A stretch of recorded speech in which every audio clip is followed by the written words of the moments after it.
This program was produced by and first broadcast on Radio Kidnappers, a community access media station.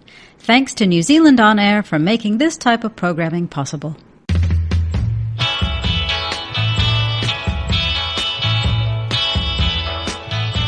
Good morning, everyone. This is Heiko from the Acupuncture and Air Show, where every Tuesday at 11 o'clock on Radio Kidnappers we talk about acupuncture and how it can help and treat different conditions. Today we're going to be talking again with a very well-known celebrity from Melbourne, Ilana Sauter. How's that for a title there? Because I thought with that picture of you with all that paint all over your face, you've got to be a celebrity there. Now, Ilana is a registered Chinese medicine practitioner, and she's been practising in Melbourne, and she also had practised in Auckland for some time. Good morning, Ilana. How are you? Good morning, Heiko. I'm great. Thank you for having me again. It's great to be on the show. And how's Melbourne? Is anything, everyone wearing gas masks, or what's the... Yeah. There's a bit of that going on, but we have got a second summer going on, a bit of good weather after all that rain, so... Well, I think it's typical Australian. When it's sunny, they complain, and when it's raining, they complain. You're absolutely right. Today we've got a very interesting topic. We're talking about our uterine polyps, and I've done a little bit of reading on it just to get a bit of a background on it from a numbers point of view. And the incidence of it is actually quite high, and I've read that it can affect up to sort of 24% of women. So, I mean, that's obviously something not to be ignored. But it also shows that it's higher in postmenopausal women than in premenopausal women. And I think the first question, just to to help our listeners understand, is seeing that these uterine polyps are in the endometrial lining of the uterus. Is this something different to endometriosis, or is it the same thing? Great question.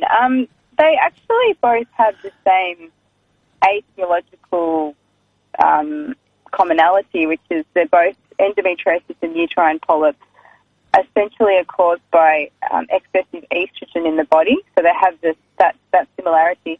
However, they are very different because the uterine polyp is obviously polyp growing out of the endometrium, whereas endometriosis is where the endometrial cells, so the lining of the uterus, which is essentially the menstrual blood that is discharged, begins to migrate externally of the uterus into various parts of the body. So a woman can have lots of endometrial tissue inside her abdominal cavity on organs or different structures, and then every time she menstruates, those cells are activated and can be inflammatory and then even cause scar tissue. Okay. And what sort of symptoms, does uterine polyps cause? And is it pretty straightforward that you get these symptoms and then, or do you need special scans, or what's happening there? Yeah, so absolutely for proper diagnosis, the woman would need to see a doctor and get a transvaginal or abdominal scan to confirm that. But one of the main symptoms is spotting or, I suppose, abnormal uterine bleeding. Is that in between the cycles? Like, some women, they say they have their cycle, but then they keep spotting for another seven days, or in some instances the whole way through. Yeah, usually it's before, so it'll be excessive spotting before the period begins or after, not so much mid-cycle or random, but usually before or after the period. And that can mean that they have a very long period, even though it's not full flow, but it might be a total of, 10 days or even more. Okay. Now, with the, you said a causative factor is the high incidence of estrogen. Do women know that they have a high, dose or, a level of estrogen, or can that only be tested with a blood test per se? Are there specific signs that might be, people will think, oh, I've got that, I might have high estrogen? Yeah, look, absolutely. If a woman does have a high estrogen, she would know in the sense that these days, she would say that she's hormonal, and her hormones really feel out of balance. So she might have irregular periods, long periods. There could be weight gain. There could be acne. There could be a lot of different signs and symptoms. However, they can get a test because, if they go to their GP, they can go and, get the bloods, like those main female hormones checked, like luteinizing hormone, estrogen, progesterone, and follicle-stimulating hormone. And then they can be checked to see whether they're in the normal range. And obviously, if there's too much estrogen, there's going to be over the range. Right, okay. Result.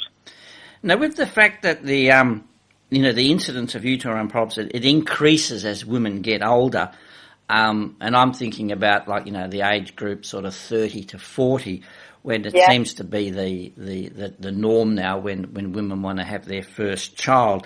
So does this actually complicate pregnancy, or does it complicate the sort of the fertility levels? Absolutely, because in my practice, when I have treated women for this condition or supported them, usually they're in 30s, 40s, 50s, so late 30s. So obviously that's a factor. And then also, the uterine polyp, if they do have a lot or they're quite large, that's going to affect implantation of an embryo, so it certainly can affect fertility. And then absolutely, if there's a growing polyp or it's quite large, it could cause miscarriage early on in pregnancy. Right, okay. Now, if we think about this show, there's a lot we still need to get through just talking about the traditional Chinese medicine aspect of it, but something important I'd first like to ask is to talk about the, I think the pronunciation is correct, is xenoestrogens. Very good. Yeah, and can you tell our listeners what they are and where they come from and maybe how they disrupt the healthy body and more importantly, what we can do to avoid them? Absolutely. That's a great point, Heiko, because we are living in an age where we are surrounded by a lot of toxins and a lot of chemicals and things like that. And I suppose traditionally the human body is not used to being exposed to that, and it is disrupting the finer aspects of the body hormonally. So basically xenoestrogens are like fake estrogens, is the best way to say it. It's an estrogen-like molecule. It acts like an estrogen, but it's not a true natural estrogen. And they essentially come from plastic. So they can come from our environment. So where we have fruit or vegetables or meat stored in plastic, storing our lunch in plastic. If you think about it, a lot of people drink water out of plastic, microwaving in plastic. All these things long-term accumulate, and they then affect that very refined orchestral cacophony of hormones. And, they can cause endometriosis and uterine polyps. So the best way to avoid xenoestrogens, and this is obviously for all women and even men, because with men it causes too much estrogen and reduces their testosterone. So, you want to be getting everything out of plastic as soon as possible, perhaps using, paper or recycled bags, storing water in like a stainless steel bottle, food out of glass containers, and the like. And especially with the plastic, it's always worse if it gets frozen or heated. It actually releases more of these chemicals. Because what I've actually just talking about the plastics, and on a positive note, I've noticed that in some of the supermarkets here now, when I used to buy fish, I'd go in and then I'd want to get a piece of fish for the dinner for tonight. And straight away it's put onto the plastic tray and then wrapped in Glad wrap, and then the price tag put on. But now I've noticed is that they're actually getting it and they're wrapping it like first in like sort of thin tissue paper and then wrapping it up in brown paper, It's just the way it used to be done.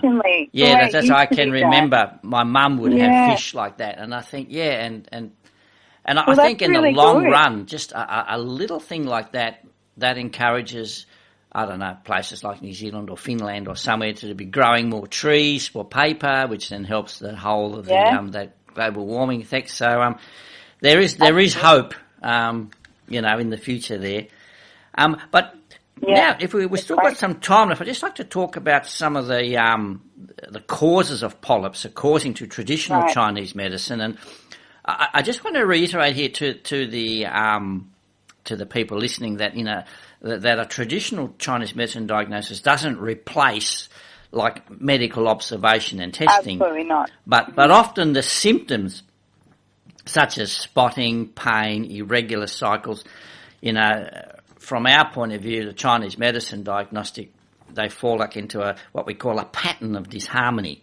And then these patterns, they could have polyps, they could have fibroids, they could have hormone imbalances, and which then are then regarded as a whole host of other Western medical diseases. But I do know that one common pattern, and I'd just be interested what you think of it in terms of is it the number one, is blood stasis, And at first it'd be good to actually just clarify to the audience, what is this? What is, stuck blood and, how that could cause polyps? Yep, absolutely. Again, this is really important because, essentially if we look at female physiology in Chinese medicine, given that women menstruate every month, this means that they lose blood every month. And because they are losing blood, and the uterus has this, it's called an extraordinary fu in Chinese medicine, so it has the function of storing this menstrual blood, which isn't only blood, it's actually called tiangui, which is like heavenly water. It's very precious, and menstrual blood has stem cells in it. So because the uterus loses and gains blood, it's very prone to what we call blood stasis. And basically, the blood is vulnerable to clotting or not moving properly. So, and often people get blood stasis as they age just because, we move less, our body circulates less and things like that. So as women age, and just from being women as well, they are more vulnerable to blood stasis. And, some of the most common ways of diagnosing blood stasis in Chinese medicine would be, looking at the lips and the nails. Are they a bit dark or a bit bluish tinge? Or perhaps the patient will have very clotty, dark bleeding in the menstrual period or pain. One of the other signs that I find too with the blood stasis is on the heels of the feet. They can get very, very dry. Right. And then and then also sort of like extra spider veins, if you like, than compared to a person that doesn't have blood stasis. So there are a number of these signs, but I find also. Go on. You go on. Sorry, would you find those spider veins localized on the body or on, relevant channels? They could be anywhere, but more commonly sort of like from the thighs downwards, and then getting down to the ankles and so forth. And one of the other signs I find too with blood stasis is that when you do acupuncture, very occasionally you'll get a little bit of a bleed, like a spot, so to say. And people who have more healthy blood, the spot will come out and run down, whereas people with the blood stasis, it comes out like a little globule and it's a little bit purple in colour. Yeah, that's right. But one of the other causes that I found that contributes to this problem is liver and kidney deficiency. But I think in particular, you think that kidney yang deficiency is probably one of the more common causes, and this would be good if you could explain to our audience sort of kidney yang deficiency, because I'm often, when I say to patients, you've got kidney deficiency, and they say, I drink plenty of water, my kidneys should be fine, so I'll give you that challenge now to describe to our audience and explain kidney yang deficiency and how that contributes to polyps. Thank you, Heiko. I'll try my best. Yeah. But, this has been an observation in my practice because, I've given women a lot of coaching overseas for this condition, and also I've supported a lot of women in clinic, and it's actually a really common pattern. A lot of them actually have kidney yang deficiency. So kidney, when we talk about the kidney in Chinese medicine, we're actually referring to the energetic function of this, not per se the physical organ, but just the energetic function of what the kidney does. And, the kidney houses the Ming Men, the fire, and also it's the kidney yang, which is the more warming aspect. And would you say that sort of relates to the adrenals in some way? Yeah, absolutely. Because I suppose when people do get adrenal burnout, like they've just burnt out their kidney energy. Would you agree? Yeah, because that's one thing what I have found is that the modern day concept of adrenal exhaustion or adrenal insufficiency is very much like the classical Chinese medicine kidney yang deficiency. Yes, because everything's slowing down and they get colder and slower and hypo-function.